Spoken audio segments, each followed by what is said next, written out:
అస్మద్గురుభ్యో నమః. శ్రీమాత్రే నమః. ఈ నెల మే 4వ తేదీ ఆదివారం, అంటే ఆదివారము, సప్తమి, పుష్యమి నక్షత్రము కలిసొచ్చింది. ఆదివారము, పుష్యమి నక్షత్రం కలిసి వస్తే గనక రవి పుష్యయోగం అంటారు. ఈ రవి పుష్యయోగం చాలా అరుదుగా ఏర్పడుతుంది.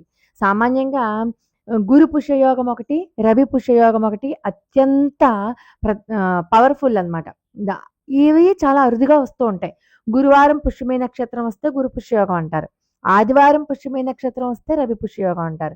సంవత్సరానికి 2 సార్లు 3 సార్లు వస్తే గొప్పే. ఈ ఆదివారంతో కలిసి వచ్చేటటువంటి ఇటువంటి గొప్ప యోగాల్లో కొన్ని పరిహారాలు కనుక పాటిస్తే మన ఈ సొంత ఇంటి కల ఉన్న వాళ్ళు కూడా, వాళ్ళు చాలా ముఖ్యంగా ఈ రవి పుష్యయోగాన్ని ఉపయోగించుకోవాలి. ఈ రవి పుష్యయోగం నాడు సొంత ఇంటి కల నెరవేరే వాళ్ళు కూడా కొన్ని యోగాలు కనుక పాటిస్తే ఖచ్చితంగా వాళ్ళకి తలరాతని మార్చుకోవచ్చు. వాళ్ళు సొంత ఇంటి కల నెరవేరుతుంది, వాళ్ళ తలరాత మారుతుంది. వాళ్ళకు ఉన్నటువంటి కొన్ని గ్రహ దోషాలు, ఎందుకంటే గ్రహాలన్నింటికీ అధిపతి సూర్య భగవానుడే కాబట్టి ఇటువంటి పరిహారాలు చేస్తే ఆ యొక్క గ్రహ దోషాలు తొలగిపోయి ఆయన ఐశ్వర్యాన్ని ఇస్తారు. కాబట్టి రవి పుష్యయోగం నాడు, అంటే రవి పుష్యమి రోజున ఆదివారం నాడు పాటించాల్సినటువంటి విధి విధానాల గురించి మనం ఈ వీడియోలో తెలుసుకుందాం. సరే, మే 4వ తేదీ ఆదివారం రవి పుష్యయోగమి రోజున కొన్ని ముఖ్యమైన వస్తువులు ఇంటికి తెచ్చుకోవాలి. అలాంటి కొన్ని ముఖ్యమైన వస్తువులు ఇంటికి తెచ్చుకుంటే ఆర్థికంగా కుటుంబానికి బాగా కలిసి వస్తుందన్నమాట. ఆర్థిక సంబంధమైనటువంటి కొన్ని సమస్యల నుంచి మనం బయటపడిపోతాం. పట్టిందల్లా బంగారం అవుతుంది అని చెప్పను కానీ, మనం ఏదైతే ఆస్తిపాస్తుల గురించి మనం ప్రయత్నం చేస్తూ ఉంటామో అది ఖచ్చితంగా సక్సెస్ అవుతుంది. కాబట్టి కుటుంబంలో ఎన్ని సమస్యలున్నా సరే రవి పుష్యమి రోజున, అంటే రేపు 4వ తారీఖున ఇంట్లో పూజ చేసుకుంటే సమస్య పరిష్కారానికి మార్గం సుగమం అవుతుంది. ఖచ్చితంగా మీరు ఇంట్లో పూజ గదిలో ఒక చిన్న దీపం వెలిగించుకోండి. సామాన్యంగా ఆదివారం అనంగానే మనం కొంచెం రిలాక్స్ అయిపోతాం. కానీ ఆదివారం నాడు మాత్రం ఖచ్చితంగా తలకి స్నానం చేయాలి, తల రుద్దుకోకూడదు, అభ్యంగ స్నానం చేయకూడదు. మీకు తెలుసు కదా, మాంసాహారం తినకూడదు, బ్రహ్మచర్యం పాటించాలి. ఈ నియమాలన్నీ పాటిస్తూ మీరు కనుక ఈ రోజు ఖచ్చితంగా ఉపయోగించుకోండి. ఎందుకు చెప్తున్నానో వినండి ఇన్నిసార్లు. రవి పుష్యయోగమి చాలా మంచి రోజు. చేసే పూజలకి కోటి జన్మల పుణ్య ఫలితం కూడా వస్తుంది. కాబట్టి మీకు ఎటువంటి ఆర్థిక నష్టాలు, కష్టాలు ఏర్పడకుండా మీకు ఖచ్చితంగా ఈ రోజు మీకు ఉపయోగపడుతుందన్నమాట.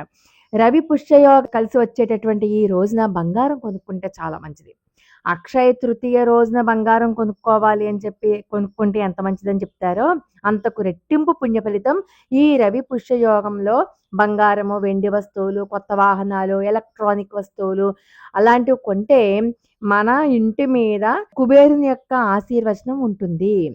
అంటే బంగారం అంటే సాక్షాత్తు లక్ష్మీదేవి యొక్క స్వరూపం కాదా, అందుచేత ఆ రోజు బంగారం కొంటే లక్ష్మీదేవే మన ఇంటికి నడిచొచ్చినట్టు అనమాట. అంత పవర్ఫుల్ రోజు ఈ రోజు. అలాగే ఈ రవి పుష్యయోగం నాడు బంగారం కొనే స్తోమత లేదే అనుకోండి, లేకపోతే మీకు కాస్త పసుపు కొనుక్కోండి. పసుపు కనుక కొనుక్కుంటే అది పసుపు ఏంటి, బృహస్పతి యొక్క కటాక్షం మన మీద ఉంటుంది. మన యొక్క అదృష్టాన్ని మారుస్తుంది పసుపు. కాబట్టి సర్వమంగళ అయినటువంటి పసుపుని మనం కనుక ఇంటికి తెచ్చుకుని పూజ గదిలో పెట్టుకుంటే చాలా చాలా చాలా మంచిది. అలాగే రవి పుష్యయోగమి రోజు స్నానం చేసేటప్పుడు కూడా నీటిలో కాస్త పసుపు వేసుకుని స్నానం చేయండి. ఆ రోజు ఖచ్చితంగా సూర్య భగవానుని పూజించండి. సూర్య భగవానునికి సూర్యాష్టకమో లేక ఆదిదేవ నమస్తుభ్యం ప్రసీద మమ భాస్కర, దివాకర నమస్తుభ్యం ప్రభాకర నమోస్తుతే, సప్తాస్వరథమారూఢం ప్రచండం కశ్యపాత్మజం, శ్వేత పద్మధరం దేవం తం సూర్యం ప్రణమామ్యహం అన్న ఒక్క శ్లోకం చదువుకుని సూర్యనారాయణమూర్తికి అర్ఘ్యం ఇవ్వండి. ఇలా చేతులతో అర్ఘ్యం ఇవ్వండి. ఆడవాళ్ళు కూడా అర్ఘ్యం ఇవ్వచ్చు. ఆడవాళ్ళు ఇలా చేతులతో దోశలతో నీళ్లు తీసుకుని సూర్యభగవానునికి ఎదురుగుండగా నిలబడి ఈ శ్లోకాన్ని చదువుకుని ఇలా ఇవ్వడంలో ఎటువంటి తప్పు లేదు. కాకపోతే కింద వదలకుండా పళ్ళెంలో వదలండి. ఆ పళ్ళెంలో వదిలిన నీళ్లు మళ్ళీ ఏ మొక్కకో పోసేయండి. తర్వాత పసుపు ఖచ్చితంగా ఆ రోజున గుమ్మానికి పసుపు రాసి కుంకుమ బొట్లు పెట్టుకోండి. ఇంట్లోకి ధనలక్ష్మీదేవి ఖచ్చితంగా అడుగు పెడుతుంది.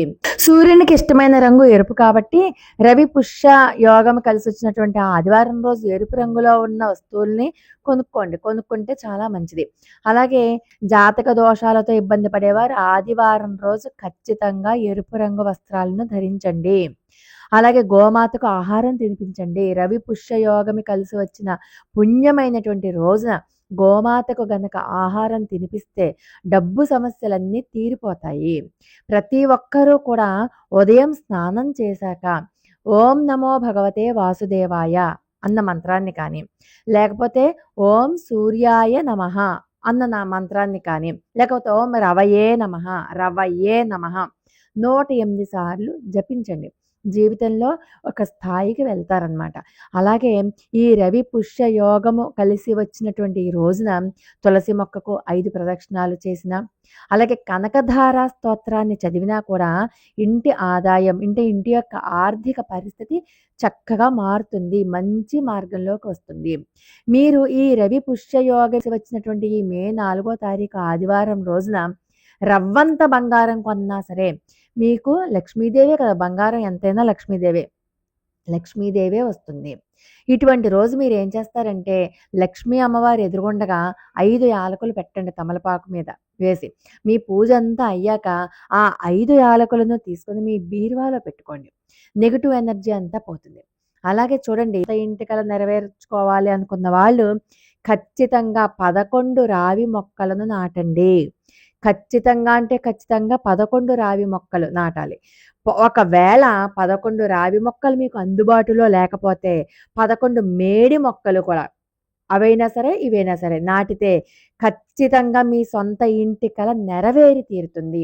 మొక్కల్ని నాటేయడమే కాదు, వాటి సంరక్షణ కూడా కొంతకాలం వరకు చూడాలి. కాస్త నీళ్లు పోసి ప్రతిరోజు కొంచెం ఎదిగేదాకా చూడాలన్నమాట. అందులో ఎటువంటి అనుమానము లేదు.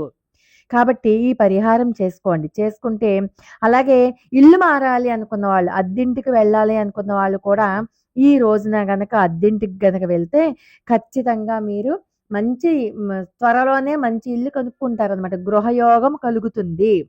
కాబట్టి ఇల్లు మారాలి అనుకున్న వాళ్ళు కూడా ఈ రవి పుష్య యోగంలో మారితే చాలా మంచిది. అదృష్టం కూడా కలిసి వస్తుంది. అలాగే ఉద్యోగం గురించి, భవిష్యత్తుకు సంబంధించిన కీలక నిర్ణయాలు తీసుకోవడం, ఇలాంటివన్నీ కూడా ఈ రవి పుష్యయోగం నాడు చేస్తే బాగా సహకరిస్తుంది. అలాగే బైక్ కానీ, కారు కానీ, ఏ వాహనాలు కొనాలి అని అనుకున్నా సరే ఆ వాహనాలు కొంటే ఖచ్చితంగా మీకు కలిసి వస్తుందన్నమాట. అలాగే ఎవరికైనా జన్మజాతకంలో 4వ స్థానాన్ని గృహస్థానం అంటారు. 4వ స్థానంలో ఎవరికైనా పాపగ్రహాలు ఉంటే సొంత ఇంటికల ఆలస్యం అవుతూ ఉంటుంది. ఎన్ని ప్రయత్నాలు చేసినా, ఎన్ని పూజలు చేసినా సొంత ఇల్లు కనుక్కోవడం కానీ, కట్టుకోవడం కానీ జరగదు. కాబట్టి ఒకవేళ ఇల్లు కట్టుకున్నా అమ్మేసుకుంటారనమాట. లేకపోతే అద్దెళ్లలో ఉంటారు.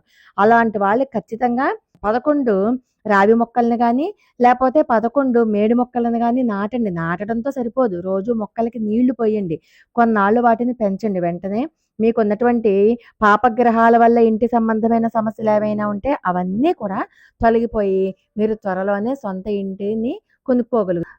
ఈ స్వర్ణ గణపతి మంత్రం కనుక చదువుకున్నట్లయితే ఖచ్చితంగా బంగారాన్ని కొనుక్కుంటారు. బంగారం కొనుక్కోవాలనుకున్న వాళ్ళు ఈ మంత్రాన్ని పఠించండి. ఓం నమో హేరంబ మద మోదిత హస్తిముఖాయ మమ స్వర్ణ ప్రాప్తం కురు స్వాహ. తప్పులు లేకుండా జపించండి. ఈ మంత్రాన్ని కనీసం 21 సార్లు జపించండి. 21 సార్ల కంటే ఎక్కువ జపించినా కూడా చాలా మంచి ఫలితం వస్తుంది. ఈ రవి పుష్యమి నక్షత్రాన్ని ఎంతో శుభముహూర్తంగా పేర్కొంటారు కాబట్టి ఆ రోజు సాయంకాలం కూడా దీపారాధన చేసుకోండి. ఇప్పుడు చెప్పిన పైన 3 మంత్రాలు చెప్పాను. ఆ 3 మంత్రాలు మీ యథాశక్తి జపించుకోండి. ఇంట్లోకి దైవశక్తులు ప్రవేశిస్తాయి. ఈ మంత్రాలకి చాలా పవర్ఫుల్ శక్తి ఉంది కాబట్టి మీరు చక్కగా కుబేరుని అనుగ్రహంతో మీకు ధనవంతులయ్యే అవకాశం ఉంటుందన్నమాట. వ్యాపారాలు చేసేవాళ్ళు కూడా ఈ రోజున దక్షిణావర్తి శంఖాన్ని తెచ్చుకుని మీ వ్యాపార స్థలంలో పెట్టుకోండి. వ్యాపారంలో లాభాలు చూస్తారు. ఏ పని ప్రారంభించినా ఈ రోజు చాలా మంచి జరుగుతుంది. లోకా సమస్త సుఖినో భవంతు. మరొక అద్భుతమైన వీడియోతో మళ్ళీ కలుసుకుందాం. అంతవరకు నమస్కారం.